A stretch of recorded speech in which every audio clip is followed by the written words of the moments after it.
हमारे बीच जोर से बोलिए सर। हमारे बीच क्या नाम था इनका?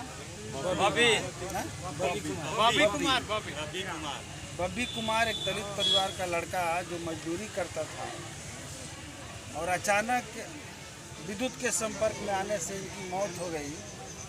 हम सब लोग सबसे पहले इस दुख में शामिल हैं और आप लोगों ने इस परिवार को साथ देने के लिए तत्कालिक तौर पे सड़क को जाम करके और प्रशासन के कानों तक इस बात को पहुंचाया है।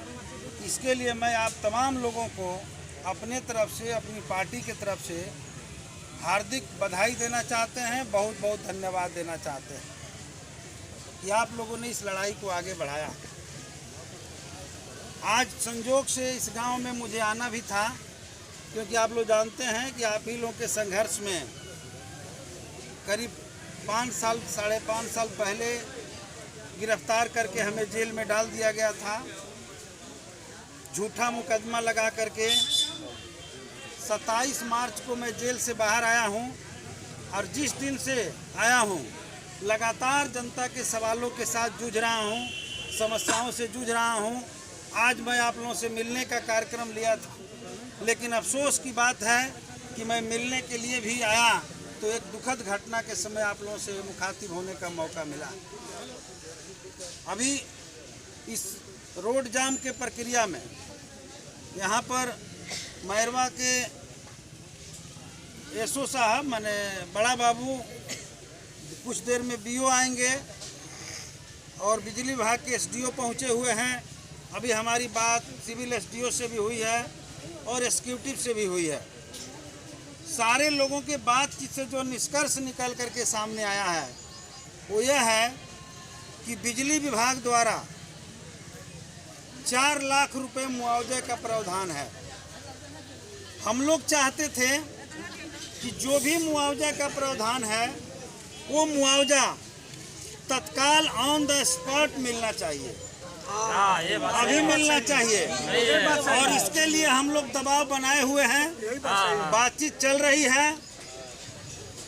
और इसके साथ ही साथ किसी भी दुर्घटना में पारिवारिक लाभ योजना के तहत 20,000 रुपये मिलना है तत्कालिक तौर पे।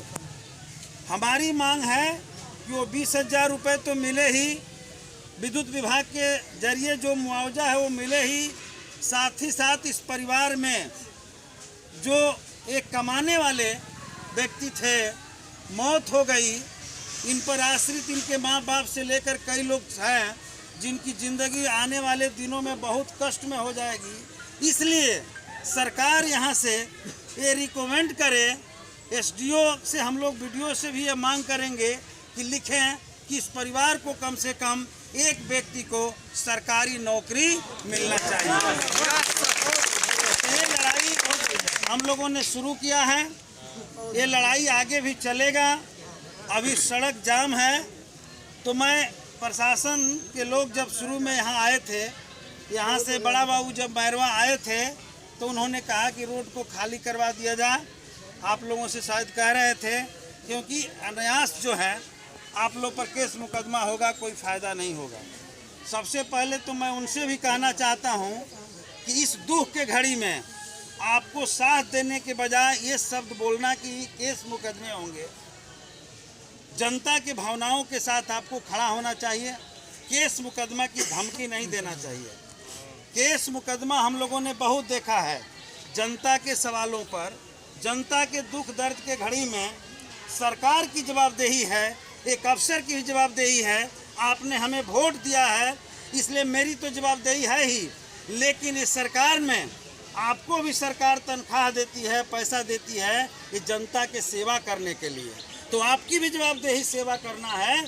तो हम सब लोगों की सहानुभूति होने के बजाय इस तरह के धमकी शब्द जो दिए हैं, मैं तो कहना चाहता हूं कि आइंदा इस तरह के आंदोलनों में धमकी शब्द न बोलें, उस शब्द को वापस लें, जनता को सहयोग करें। हम भी आपका सहयोग करने के लिए तैयार हैं। अभी यह बात बिल्कुल सही है कि हमारी और उनके बीच वार्ता चल रही है, एफआईआर भी हो रहा है और आगे चूँकि गुठनी में एक घटना हुई थी, मैं उस समय नहीं था। उन्होंने कहा कि हम 1.5 महीना के अंदर पैसा दिलवाएं।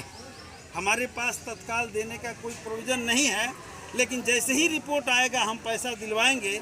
आप विधायक, माननीय विधायक सचदेव जी से या वहाँ के लोगों से पता करवा लीजिए। यहाँ भी मैंने कई लोगों से पूछा, लोग कह रहे हैं कि हाँ उनको प्राप्त हुआ। अगर आप लोगों को भी रिपोर्ट हो इसी तरह की घटना में अगर हुआ है तो उनके बात को हम मान लेंगे। और उन्होंने ये भी कहा कि विधायक जी, मैं पहली बार आपको आश्वासन दे रहा हूँ, ये मेरी जुबान जो है पक्का होगी। तो अभी तो भाई मान के ही चलना होगा हम लोगों को। तो इसलिए हम आप लोगों से कहेंगे कि आप लोग हमारा सहयोग करें। विधायक जी, एक सवाल, अभी हम लोग क्या करें? बताते हैं, वो भी बताते हैं। तो अभी हम लोग बातचीत चला रहे हैं, लेकिन इस बीच में जो हम लोग देखें कि कोई भी गाड़ी आ रही है, कोई भी लोग आ रहे हैं, मोटरसाइकिल से लोग आ रहे हैं, तो आप लोग जो है टूट पड़ रहे हैं उन लोगों पर। मैं समझता हूँ कि वो हमारे दुश्मन नहीं हैं। जो भी लोग गाड़ी कोई साधन लेके आ रहे हैं वो सब हमारे भाई हैं।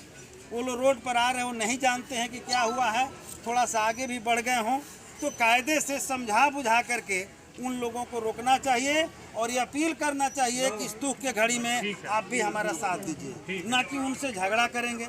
जब हमारा आंदोलन पीसफुल होगा, जब हमारा आंदोलन शांतिपूर्ण होगा, तो मैं दावे के साथ कह सकता हूं कि प्रशासन को किसी भी स्तर तक हम झुका सकते हैं। और अगर हम थोड़ा सा गलत दिशा में लड़ाई को लेकर चल जाएंगे तो प्रशासन को भी मौका मिल जाएगा हम पर सवाल करने का।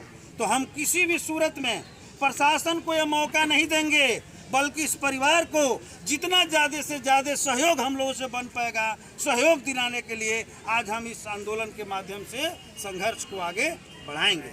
और इसलिए आप लोगों से मैं अपील करूंगा कि जैसे ही बीओ साहब आते हैं, पारिवारिक लाभ योजना का पैसा उस परिवार को दिलवाया जाएगा, FIR करवाया जाएगा, डेड बॉडी को पोस्टमार्टम के लिए भेजा जाएगा। और उसके बाद तत्काल हम SDO से अपील करेंगे कि वो भी जो सिक्योरिटी साहब से बात हुई है आकर के आप लोग को सुना दें कि हम जल्दी से जल्दी इस रिपोर्ट को तैयार करके इस रिपोर्ट को हम डिस्ट्रिक्ट में भेजेंगे और डिस्ट्रिक्ट से विद्युत विभाग से जो पैसा बनता है जितना जल्दी हो सके उस परिवार को हम दिलवाने का काम करेंगे। तो ये हमारा इनसे भी वही बनता है कि ये जिम्मेवारी जवाबदेही है। और SDO को बुलाइए ना, BO साहब आए कि नहीं? उनसे हम लोग बिजली विभाग